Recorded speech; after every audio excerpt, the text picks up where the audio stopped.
Բարի երեկո հարգելի հետևորդներ, սա ABC մեդիայի տարվա ամփոփիչ թողարկումն է։ Տարին մեզ սովորեցրեց ապրել լարվածության, սպասումների ու հիասթափությունների մեջ։ Տարին ծանր էր, քաղաքական լարվածություն, անվտանգային անորոշություն, սոցիալական ու տնտեսական ճգնաժամեր։ Մեկ ռեպորտաժում հավաքել ենք այն իրադարձությունները, որոնք ձևավորեցին այս տարվա իրական պատկերը։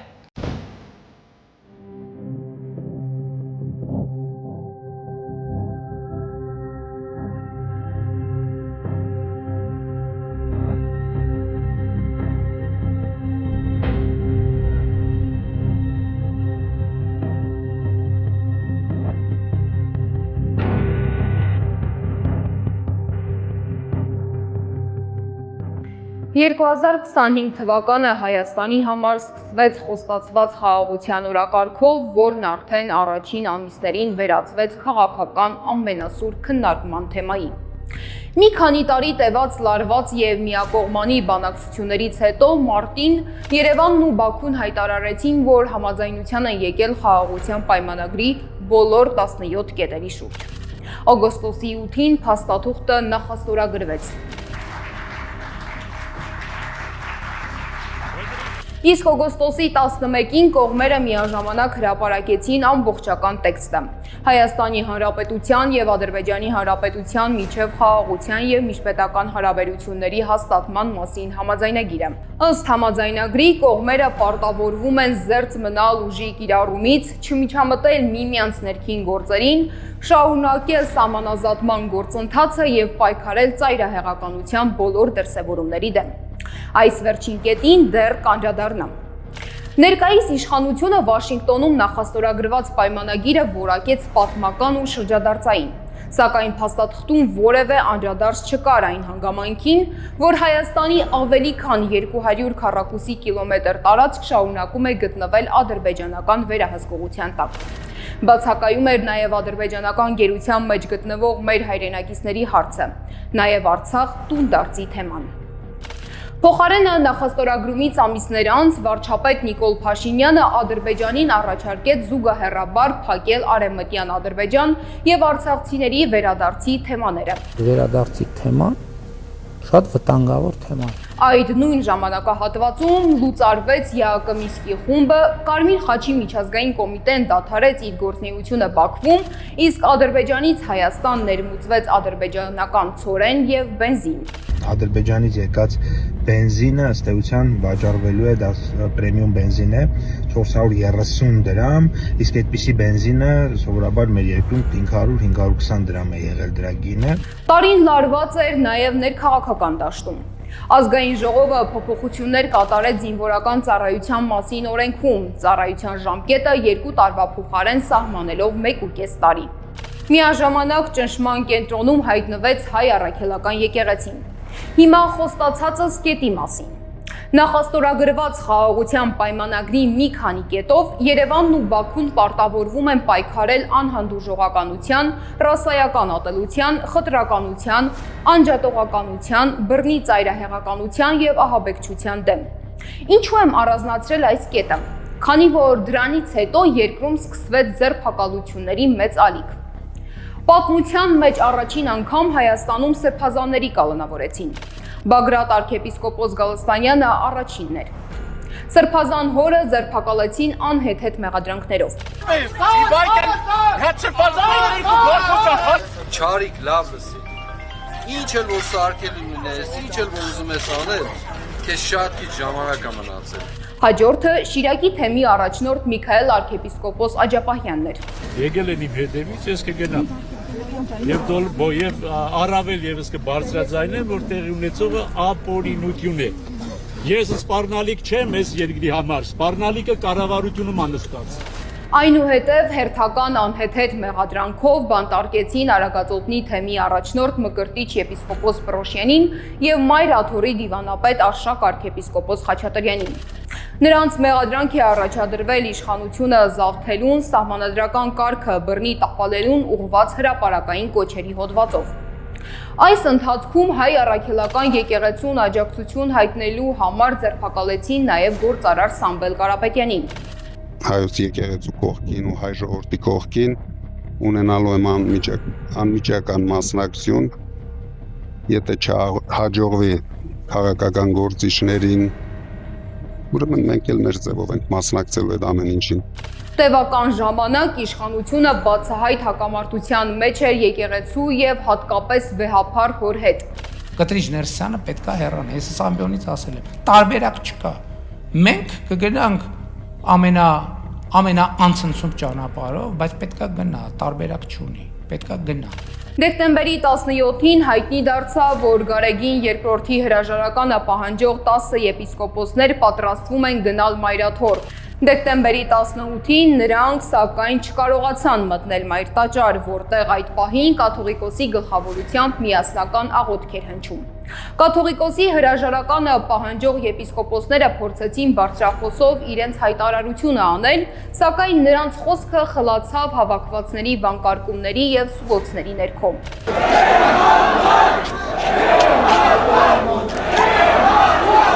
Ձերբակալությունների ալիքը չշրջանցեց նաև ընդդիմադիր համայնքապետերին։ Կալանավորեցին Մասիսի համայնքապետ Դավիթ Համբարձումյանին, դատապարտեցին 6 տարի 3 ամիս ազատազրկման։ Համբարձումյանին մեղադրանք է առաջադրվել 2018 թվականի ապրիլի 22-ին Հայանիստ Հովտաշատ գյուղերի խաչմերուկում ակցիայի մասնակիցների վրա հարձակվելու եւ ապրիլի 22-ին Էրեբունի վարչական շրջանում տեղի ունեցած զանգվածային անկարգությունների համար։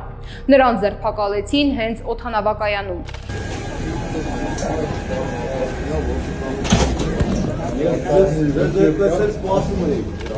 Ձերբակալեցին նաև Գյումրիի քաղաքապետ Վարդան Ղուկասյանին խոշոր չափի կաշառքի մեղադրանքով։ Ի դեպ, այս տարի Հայաստանում անցկացվեց նաև տեղական ինքնակառավարման մարմինների ընտրություն։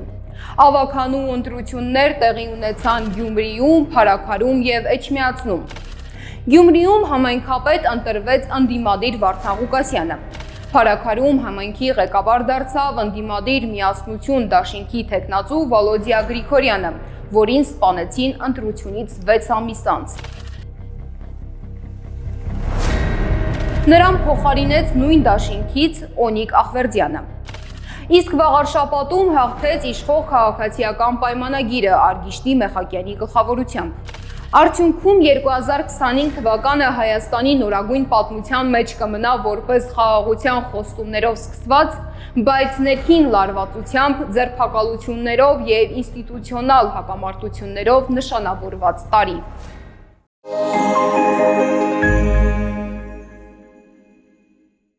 Տարվա ընթացքում մենք աշխատել ենք տասնյակ պետական կառույցների հետ, ոմանք հասանելի էին, արձագանքում էին, աշխատում էին լրագրողի հետ, ոմանք լռում էին, իսկ որոշներն էլ պարզապես կարծես գոյություն չունեին։ Հաջորդ ռեպորտաժը այդ աշխատանքի մասին է, փոքր, բայց կարևոր արձանագրում, եւ շնորհակալություն նրանց, ովքեր գիտակցում են, որ մամուլի հետ աշխատելը պարտականություն է, ոչ թե ծառայություն, եւ նաեւ հիշեցում նրանց, ովքեր այդպես էլ չհասկացան դա։ Դուք աշխատանքային նոր տարին ինչպես եք սկսում։ Մենք օրինակ զանգում ենք ներքին գործերի նախարարության մամուլի քարտուղարին, պարզելու տոնական օրերին քանի վթար է գրանցվել։ Առողջապահության նախարարություն քանի կանչ է եղել։ Քաղաքապետարան պարզելու, թե հասարակական տրանսպորտի գրաֆիկը հնարավոր է փոփոխվի, թե ոչ։ Եվ այսպես շարունակ։ Ու ինչպես ասում են, տարին ոնց սկսես, այդպես էլ կշարունակես։ 365 օրից ավելի քան 300-ը մենք աշխատում ենք տարբեր գերատեսչությունների մամուլի քարտուղարների հետ։ Սկսենք Նարեկ Սարգսյանից։ Նա ներքին գործերի նախարարության մամուլի քարտուղարն է։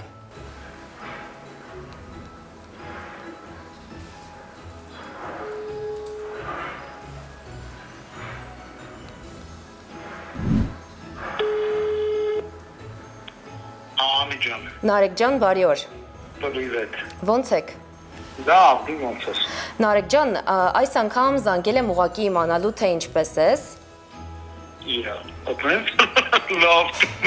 Լավ դու։ Ես էլ եմ լավ։ Նարեկ ջան, ուզում եմ շնորհակալություն հայտնել ձեզ, որ եւս 1 տարի մեր հարցերը անպատասխան չթողեցիք։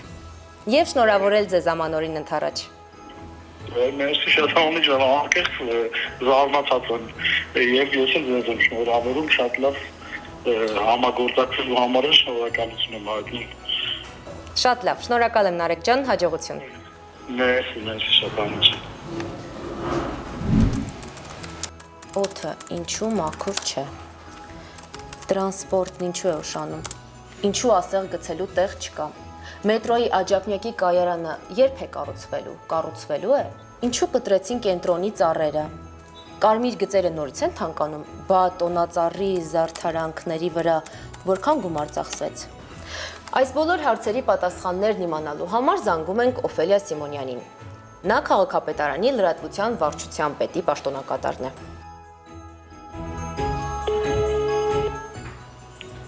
Ալո, Օֆելիա ջան, բարև ձեզ։ աջան, բարև Անի ջան։ Օֆելիա ջան, գիտեք ինչի համար եմ այս անգամ զանգահարել։ Ասեք Անի ջան։ Ուզում եմ շնորհակալություն հայտնել ձեզ մեր համատեղ 1 տարի աշխատանքի համար։ Ողջ շնորհակալ եմ, ես էլ Անի ջան շատ։ Եվ շնորհավորել ձեր ամանորը։ Շնորհակալ եմ Անի ջան, շատ, ինձ էլ շատ հաճելի է ձեր նման գործընկերներ ունենամ Անի ջան, շատ։ Շատ լավ, շնորհակալ եմ Օֆելիա ջան։ Կշարունակենք աշխատել արդեն 2026-ին։ Իհարկե, սիրով Անի ջան, միշտ պատրաստ, գիտեք, միշտ հասանելի ձեր համար։ Ես էլ ձեզ նորանոր ձեռքբերումներ եմ մաղթում գալիք տարվա ընթացքում Անի ջան, շատ հաճելի է ձեզ հետ աշխատել ինձ էլ։ Շնորհակալ եմ Օֆելիա ջան, լավ մնացեք։ Եղավ դուք էլ լավ տարի, մյուս տարին։ Շնորհակալություն, շնորհակալություն։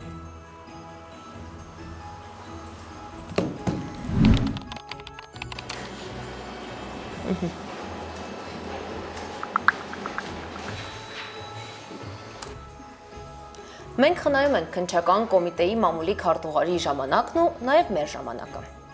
Կիմա Ավդալյանը միանգամից արձագանքում է առանց հավելյալ հարցերի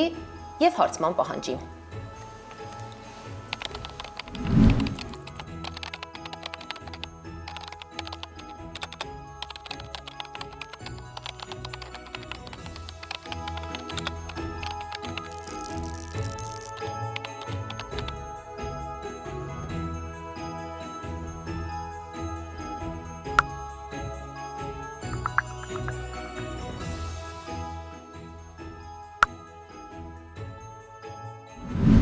Նույնքան օպերատիվ են հակակոռուպցիոն կոմիտեի եւ դատախազության խոսնակները, բայց այ արտգործնախարարության խոսնակ Անի Բադալյանի հետ դժվարությամբ են կապ հաստատում։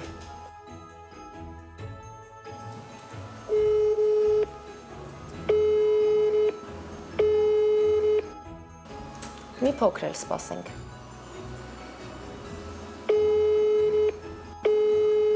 Մի փոքր էլ սպասենք։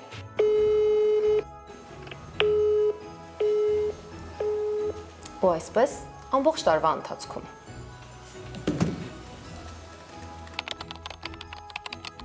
Հերթը հասավ կրթության, գիտության, մշակույթի եւ սպորտի նախարարությանը։ Կրթական տարին սկսվեց սկանդալային փոփոխություններով։ Դասագրքերում QR կոդերը ավելացրեցին։ Փոխեցին առարկաների անուններն ու բովանդակությունը։ Աշակերտներն էլ 8:30-ի փոխարեն դասի էին գնում 8:15-ին։ Խոսում են նաև համայնքներում դպրոցների փակման մասին։ Մի խոսքով հարցերը շատ են, մեկը մյուսից հրատապ։ Նախարարությունը միշտ հնգորյա կամ 30-օրյա ժամկետով հարցում է պահանջում։ Իսկ խոսնակ Նելի Վահանյանը հաճախ չի արձագանքում։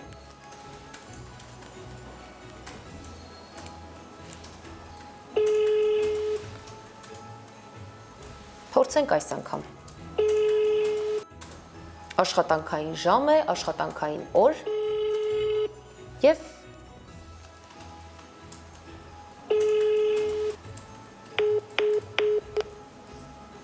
արձագանքող չկա։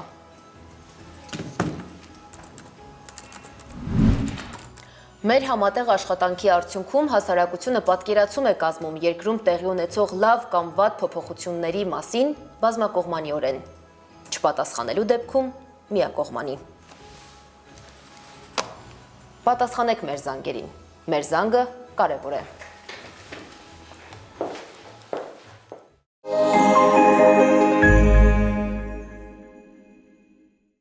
Իսկ հիմա մի փոքր ընդմիջում լուրերից։ Տարվա ընթացքում դուք տեսնում եք եթերը, ավարտուն լուրը միայն տեսախցիկի մի կողմում, բայց եթերից դուրս կա մի այլ իրականություն։ Գիշերային մոնտաժներ, չստացված կադրեր, տեխնիկական խափանումներ, ստրես ու երբեմն ծիծաղ, որը պարզապես փրկում է օրը։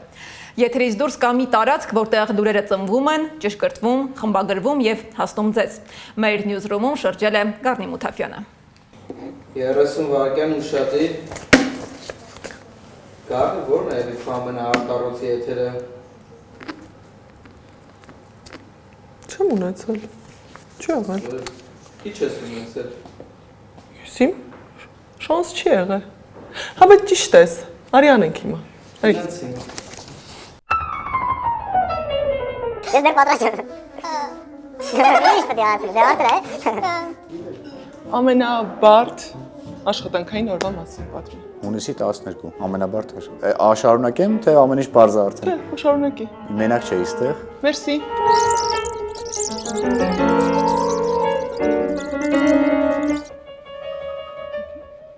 Սվետ։ Հաջան։ Նկարում եմ, պատրաստ ես։ Վայ, սպասի, մի հատ մուսիկ դուսին։ Դե, պատմի քո ամենաբարդ եթերի մասին։ Ուրեմն մենք միշտ եթերում սովորաբար ասում ենք այն ինչ կատարվում է։ մենք միշտ մեր եթերների ժամանակ խուսափում ենք գնահատականներ տալուց կամ ցանկալիի մասին խոսելուց։ Խոսում ենք միայն նրա մասին, ինչ տեղի է ունեցել։ Սեպտեմբերի 19-ի եթերը իմ ամենադժվար եթերն էր նրանով, որ խոսում էի ոչ միայն տեսածի մասին, այլ նաև զգացածի մասին։ Դժվարությունը նախ գրելու փուլում էր, որ չէի կողնորոշվում ինչը ասել, ինչը ոչ։ Ապա մտահոգությունս այն էր, որ չէի կարողանալու հուզմունքը զսպել եւ այն ուղերձը, որ ուզում եմ փոխանցել հեռուստադիտողին, այդ ուղերձը փոխանցել։ Կարծում եմ, ես կարողացել եմ փոխանցել ուղերձս հասցեատիրոջը։ Սիրելի հայրենակիցներ, մենք տուն ենք գնալու։ Անի բարի օր, քիչ առաջ վիճակը գերլարված էր, բերման ենթարկեցին Վարդան Ղուկասյանին, խնդրում եմ ներկայացրու այդտեղի վիճակը։ Բարի օր Սվետլանա, խիստ լարված վիճակ է Գյումրիում, հրապարակում են տեղակայված հաջուրավոր ոստիկանական ուժեր, կարմիր, սև, բերետավորներ են այստեղ հավաքված։ Մարդկանց կբռնեն, բայց ինչի համար։ Եթե մարդուն չէ, թող մերոբ եմ քնճագանը, ոչ մի քայլ չի ձեռնարկել։ Այստեղ հավաքված ոստիկանները բերման են ենթարկում բոլոր ոստիկաններին։ Էստեղ խանգարում, հիմա ինձ կասեք ես ինչ եմ անում։ Երեխեք, ինչ եմ անում, ինձ կասեք։ Հետո ես նայում եմ կամերային ու խոսում եմ։ Հա, Անիսա քո երևի ամենազավեշտալի նկարահանումն էր։ Ինչ էիր զգում այդ պահին։ Նախ ուզում եմ ասել, որ ոստիկանները բերման չէին ենթարկում ոստիկաններին, բայց այնպես էին բերման ենթարկում, որ ցուցարարների կոշիկները թափվել էին գետնին։ Իսկ այս կինը, ախ այս կինը, մենք նրա հետ նախքան եթերին միանալը զրուցել էինք, պայմանավորվել էինք, որ եթերից հետո կշարունակենք, կհասկանանք, թե ինչ խնդիր ունի։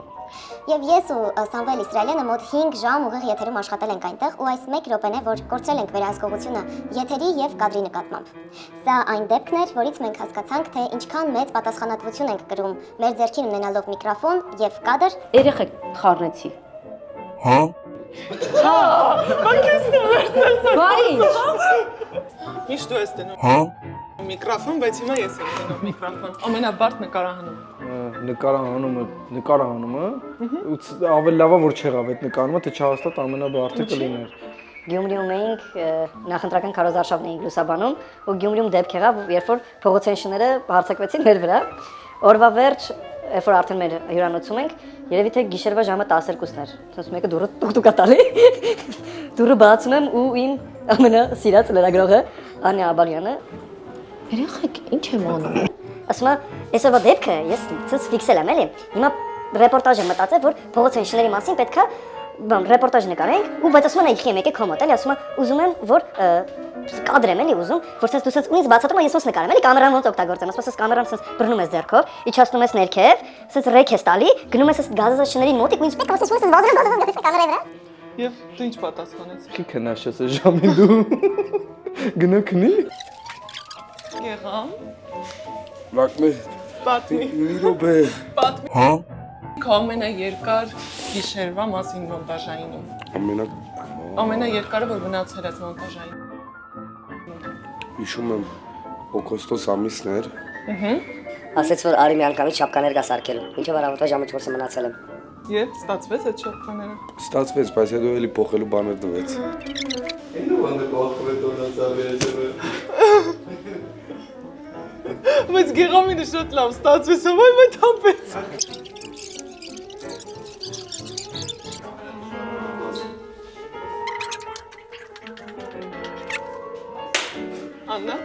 Կադր, որը եթերում չհայտնվեց, բայց դու հիշում ես։ Հարցազրույցներից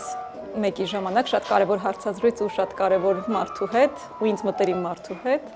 ուղղակի եթերի պահին անունը մոռացա եւ այլ մարդու անուն տվեցի ու երկար ժամանակ չէի կարողանում ինձ հավաքել հետո եթերում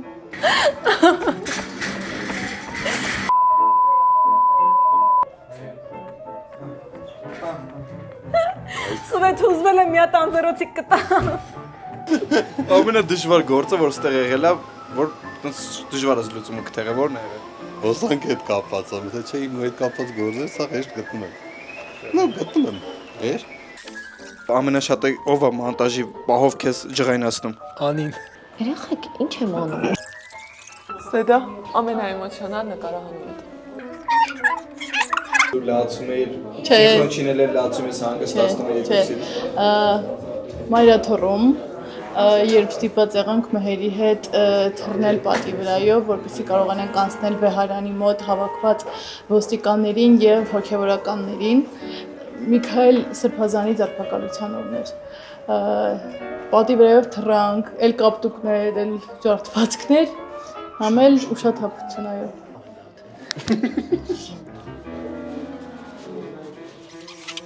Անահիտ, մեկ րոպե կպտտվես։ Ոչ այսպես համապատրաստից։ Հենց այսպես համապատրաստից, ամենազավեշտալի նկարահանումը։ Իմ ամենազավեշտալի նկարահանումը եղել է Դիլիջանում։ Մենք գնացել էինք հրդեհը ուղիղ եթերով լուսաբանելու, սակայն հրդեհը արդեն հանգցրել էին, այդպես էլ չգտանք։ Բայց ծուխ կարողացանք նկարել։ Հենց այս գրաֆիկով կհանդիպենք 2026-ին։ Հնարավորաբար նույն գրաֆիկով նոր տարում։ Եթե մի պատմություն պատմեմ, էջմիածնում էինք, լուսաբանում էինք Վաղաշապատի համայնքապետի ընտրությունը ու տաղավարում աշխատում էին ես եւ իմ գործընկեր Սվետլանա Պետրոսյանը։ Ամբողջ ընթացքում, բոլոր 5 եթերների ընթացքում տաղավարում ինձ հետ կար մեկ ճանճ։ Համար հրավիրված ավականու նիստը հունիսի 12-ին տապալվել է։ Քաղաքացիական պայմանագիր խմբակցության։ Մենք որպես դիտորդներ պարտավոր ենք հրապարակ։ Իսկ ինչպես է ստացվում, որ մահացած մարդիկ կան ընտրական ցուցակներում։ Սա մեր 2020 Գեղամի հազի վրա։